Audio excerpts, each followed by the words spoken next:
నమస్తే శ్రీమాత్రే నమః శ్రీకృష్ణాయ నమః. హిట్ టీవీ ఆహా భక్తి ప్రేక్షకులకు స్వాగతం సుస్వాగతం. డిసెంబర్ 25, 2025 నాటి పంచాంగం ప్రకారము గ్రహస్థితులు ఎలా ఉన్నాయి, ఆ గ్రహాలు ఇచ్చే ప్రభావము మేషాది ద్వాదశ రాశుల వారి మీద ఎలా ఉండబోతోంది అనే అంశంలో ముందుగా గ్రహస్థితులు చూసినట్టయితే కనుక సూర్యుడు ధనస్సులోను, చంద్రుడు వృషభంలోను, కుజుడు కర్కాటకంలోను, బుధుడు వక్రగతిలో ధనస్సు మీద, గురుడు వృషభంలోను, శుక్రుడు వృశ్చికంలోను, శని భగవానుడు కుంభంలోను, రాహు మేషంలోను, కేతు తులాలోను సంచారం చేస్తున్నారు. అయితే ఈ చంద్ర గురుడు ఇద్దరు వృషభంలో ఉండడం మూలంగా ఈ రోజు యొక్క ఫలితాలు ఎలా ఉంటున్నాయంటే ధనం మీద, కుటుంబ సౌఖ్యం మీద, భౌతిక సౌఖ్యాల మీద, లగ్జరీస్ మీద కూడా ఎక్కువగా ఇంపాక్ట్ పడే అవకాశం కనబడుతోంది.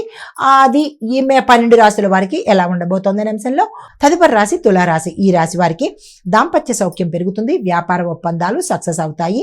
కళారంగంలో ఉన్న వారికి ఈ రోజు అత్యంత అద్భుతమైన రోజు.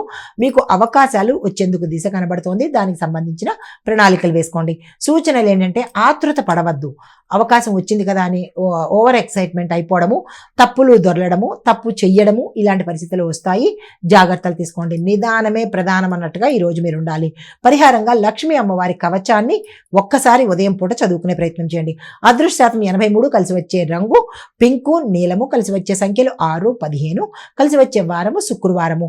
తదుపరి రాశి వృశ్చిక రాశి. ఈ రాశి వారికి రుణము విముక్తి అయిపోతుంది. అంటే ఏవైనా లోన్స్ ఉన్నా, రుణాలు ఉన్నా, ఏ రంగంలో వాళ్ళకైనా సరే అప్పులు ఉంటే కనుక అప్పులు తీరిపోయే అవకాశాలు కనబడుతోంది. కుటుంబంలో శుభకార్యానికి సంబంధించి చర్చలు చేసుకునేందుకు అవకాశం కనబడుతోంది. శత్రువుల మీద విజయం సాధిస్తారు. మీకు చెప్పదగిన సూచన, అనవసరమైన వాదనలు ఈరోజు ఎక్కడా పెట్టుకోకండి.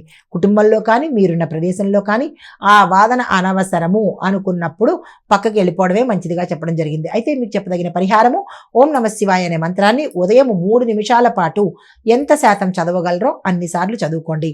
మీ యొక్క అదృష్ట శాతము 80%. కలిసి వచ్చే రంగు మెరూన్ రంగు, కలిసి వచ్చే నెంబర్స్ 9, 18, కలిసి వచ్చే వారము మంగళవారము. తదుపరి రాశి ధనస్సు రాశి. ఈ రాశి వారికి సూర్య బలం అత్యంత విశేషంగా కనబడుతోంది. నాయకత్వ లక్షణాలు పెరుగుతాయి. ఉద్యోగంలో గుర్తింపు రావడంతో పాటు స్థానచలనాలు కానీ, ప్యాకేజ్ పెరగడం కానీ, లేదా వేరే కొత్త ఉద్యోగాలు రావడం కానీ, ఇలాగా మీకు ఉన్న స్థాయి నుంచి ఉన్నతమైన స్థాయికి వెళ్లేందుకు అవకాశాలు కనబడుతున్నాయి. ఖర్చులు కూడా కొద్దిగా పెరిగే అవకాశాలు కూడా గోచరిస్తున్నాయి. అయితే సూచన ఏంటంటే కనుక మీకు ఆర్థిక ప్రణాళిక అవసరము. అంటే ఫైనాన్షియల్ ప్లానింగ్ అనేది ఈ రోజు మీరు తప్పనిసరిగా చేసుకోవాలి. వచ్చే డబ్బులు వచ్చినట్టు ఖర్చు పెట్టడాలు కాకుండా ఏది అవసరము, ఏది అనవసరము అనేది ఒక ప్లాన్ ప్రకారం ఖర్చు పెట్టుకునే ప్రయత్నం చేయండి.